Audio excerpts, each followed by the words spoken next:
Break کے بعد خوش آمدید کہتے ہیں آپ کو باخبر سویرا میں، اور اب بات کرتے ہیں ملک میں کرونا وائرس کے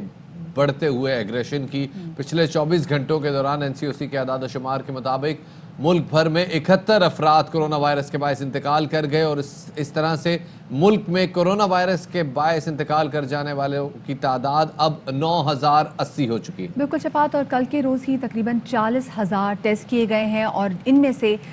2545 افراد کے جو کرونا ٹیسٹ ہیں وہ پازیٹیو آئے ہیں۔ کرونا کی دوسری لہر دن بدن شدت اختیار کرتی چلی جا رہی ہے، اور کل ایک ہم دیکھنے کے آئے دن شفاعت، جیسے ہم شو کے آغاز میں بات کر رہے تھے کہ اب اپنے آس پاس بہت سے ایسے لوگ ہیں جو کہ کرونا کی وجہ سے جو ہیں وہ جاں بحق ہو رہے ہیں۔ جی جناب، اور اب یہ ٹائم آ رہا ہے کہ جیسے ہم جون میں دیکھتے تھے کہ آپ فیس بک کھولتے تھے، آپ ٹویٹر کھولتے تھے، آپ کو کسی دوسرے یا تیسرے کامنٹ میں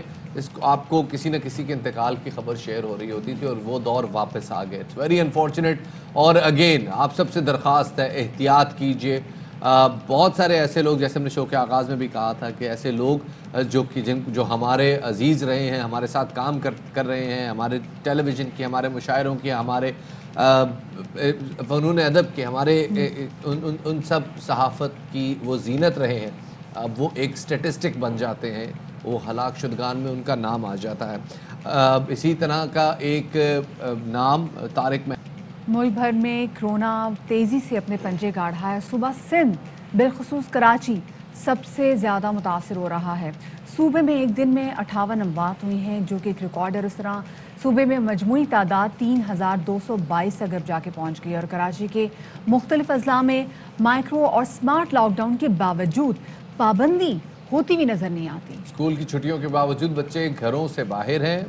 پارکوں میں ہیں، بازاروں میں ہیں، مالز میں ہیں، دکانوں میں بازاروں سے زیادہ رش ہے، اور ایس او پیز کا خیال نہیں رکھا جا رہا، اور یہی وجہ ہے کہ کراچی میں مثبت کیسز کی تعداد اب 18.76%، جبکہ حیدرآباد میں 16.56%، پشاور میں 15.99% رپورٹ ہو رہی ہے، اور اسی طرح کراچی آگے نظر آ رہا ہے۔ وزیر اعظم کے معاون خصوصی ڈاکٹر فیصل سلطان نے اسلام آباد میں پریس کانفرنس سے خطاب کرتے ہوئے کہا کہ پورے پاکستان خصوصی طور پر بڑے شہروں میں کرونا کیسز میں تیزی سے اضافہ ہو رہا ہے، اسپتالوں پر دباؤ بڑھ رہا ہے، اور اس جان لیوا وبا پر قابو پانے کے لیے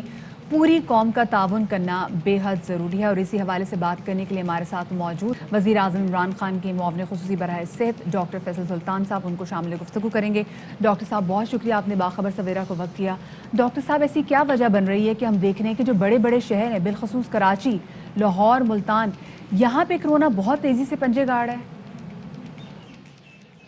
کچھ ایسے ہے جی کہ یہ بیماری چونکہ سانس کے ذریعے پھیلتی ہے، قربت سے پھیلتی ہے، تو جو گنجان آباد شہر ہیں جہاں لوگ زیادہ ہیں اور ایک محدود رقبے میں زیادہ لوگ ہوں گے، تو اس صورت میں یہ بیماری پھیلے گی۔ تو یہ دنیا بھر میں بھی دیکھا گیا ہے کہ اکثر اوقات اس کا پھیلاؤ زیادہ تیزی سے وہاں ہوتا ہے جہاں لوگ زیادہ ہوں یا جہاں گنجان آبادی ہو۔ تو اسی طرح یہ ہمارے ملک میں جو شہر گنجان آباد ہیں، آپ نے خود ہی ذکر کر دیا، اس وقت کراچی میں خصوصی طور پہ جو شرح ہے پازیٹیوٹی کی وہ ہائی ٹینز میں چل رہی ہے، 18، 19، 20 اس رینج میں۔ تو ظاہر ہے یہ چیز اسی چیز کی عکاسی کرتی ہے، لیکن اس میں ایک دو چیزیں اور بھی ذہن میں رکھنی ہیں، وہ یہ کہ جہاں کہیں بھی ہم اپنی احتیاطی تدابیر کو اپنا لیتے ہیں وہاں اس میں کمی بھی آ جاتی ہے،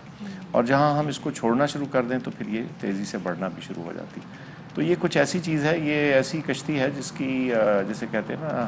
اس کی سٹیئرنگ ہمارے ہاتھ میں ہے، جس طرف کو کریں گے یہ اس طرف کو ہو جائے گی۔ تھوڑا سا وقت لگتا ہے، آج آپ ایک ایکشن کرتے ہیں تو اس کا فوراً اثر نہیں آتا، چند ہفتے لگتے ہیں، لیکن آ جاتا ہے اور بڑا پریڈکٹیبلی آ جاتا ہے، اور ہم یہ اپنے ملک میں یہ صورتحال کم سے کم اسلام آباد کی حد تک تو نظر آ رہی ہے۔ اسلام آباد میں جو سٹیٹسٹک بتا رہے ہیں این سی او سی کے، اس میں اسلام آباد میں کیسز کی تعداد کم ہو رہی ہے، اسی کے ساتھ میں راولپنڈی میں کیسز کی تعداد بڑھ رہی ہے۔ آپ کو لگتا ہے کہ کیا اسلام آباد میں مؤثر اسمارٹ لاک ڈاؤن ہے جس کی وجہ سے تعداد کم ہو رہی ہے، یا ابھی بھی اسلام آباد میں خطرہ موجود ہے؟ خطرہ تو موجود ہے جی، جب تک یہ میرے خیال سے سردیوں کی لہر گزر نہیں جاتی، اس دوسری